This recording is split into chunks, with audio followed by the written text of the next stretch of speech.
welcome back to my channel. My name's Rose and today I want to show you how I make Salisbury steak. In the very beginning of this video you'll see the recipe and you can pause it so that you can write down the recipe if you like.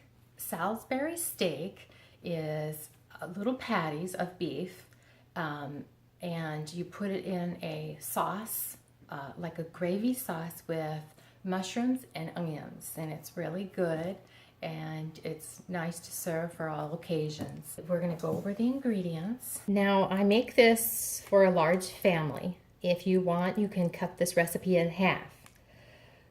The first thing I have is 2.25 pounds of lean ground beef, 1 medium onion. The onion I just chop it in slices and then I chop those slices in half. 2 cups of mushrooms, which you can omit these if you like. I just slice those, and they're white mushrooms.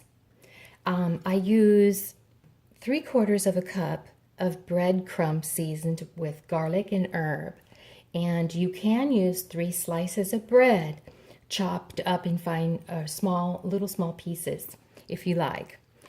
Okay, we use a 1/2 teaspoon of salt, a 1/4 teaspoon of black pepper, 2 eggs, 1 teaspoon of garlic powder, and 1 teaspoon of onion powder. I use 2 teaspoons of the beef bouillon, and then I use another couple tablespoons in the gravy that I make. And oh, also some cornstarch. I use that to thicken the sauce. Let's put all this together.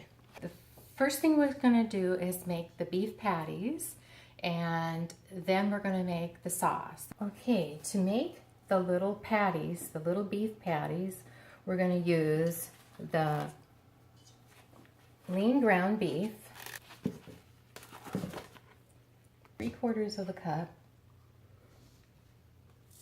dried breadcrumbs. We need a 1/2 teaspoon of salt, a 1/4 teaspoon of black pepper. Let's put the 2 eggs in here.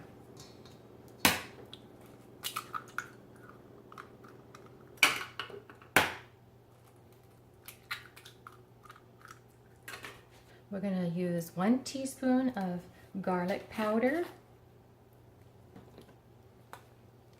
and 1 teaspoon of onion powder, 2 teaspoons of beef bouillon.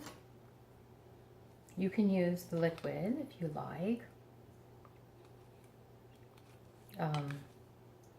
It comes in a paste type form. Okay, now we're going to mix this up.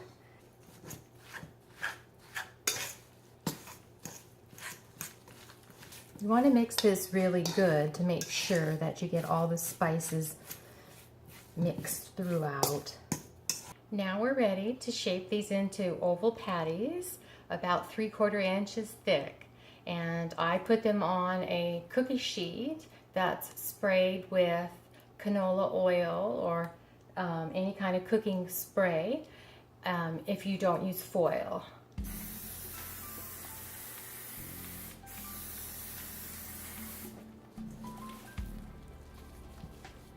Whoops. Okay, first you'll want to make about 9 or 10 little balls first, so that you'll make sure they're around the same size, so they will cook evenly when you broil them. When you are done forming the beef patties, raise the rack inside your oven to the very top position. Set your oven temperature to broil, then broil the patties for approximately 8 minutes on each side until they are done. Okay, there we go.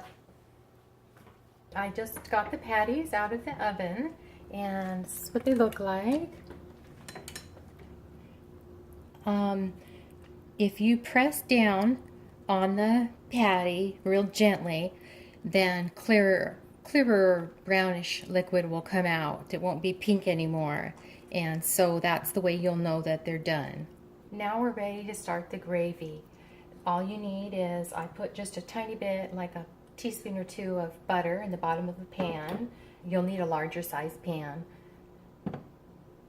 And now I'm going to saute the onions.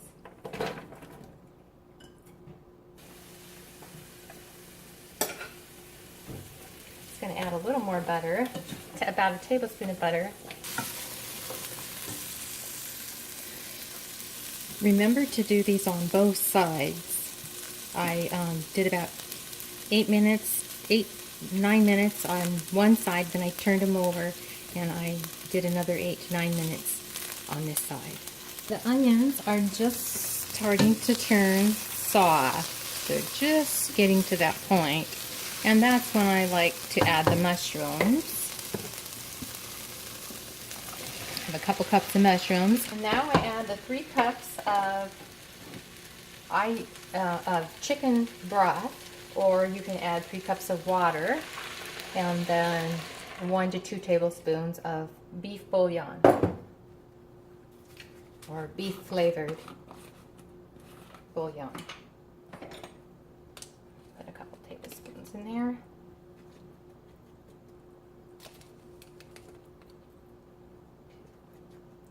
And I'll just stir that up.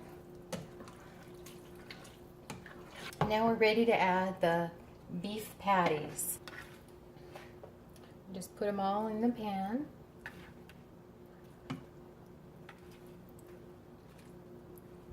This gets them nice and flavorful.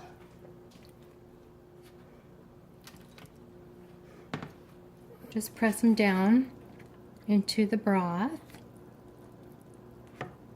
Okay, it's just coming up to a boil. So now I want to cover this, turn my burner down to simmer, and I want to simmer them for about 10 minutes to develop a good flavor. It's been about 10 minutes, and now I want to add some water to some cornstarch to thicken the sauce. 3 tablespoons of cornstarch, and I'm going to add a half a cup of water. So you just want to stir that. Okay, now I'm going to add the cornstarch and water, and this will thicken up the gravy. Just mix it around. There. It's already getting thick. Now it's nice and thick, and just let that simmer a couple more minutes with the lid on, and then they'll be done. Okay, the Salisbury steaks are done, and they're plenty of sauce to put on potatoes if you like to serve them with potatoes or rice. I also make a salad and some vegetables like green beans or peas. I hope you enjoy this recipe. Thanks for watching. Bye.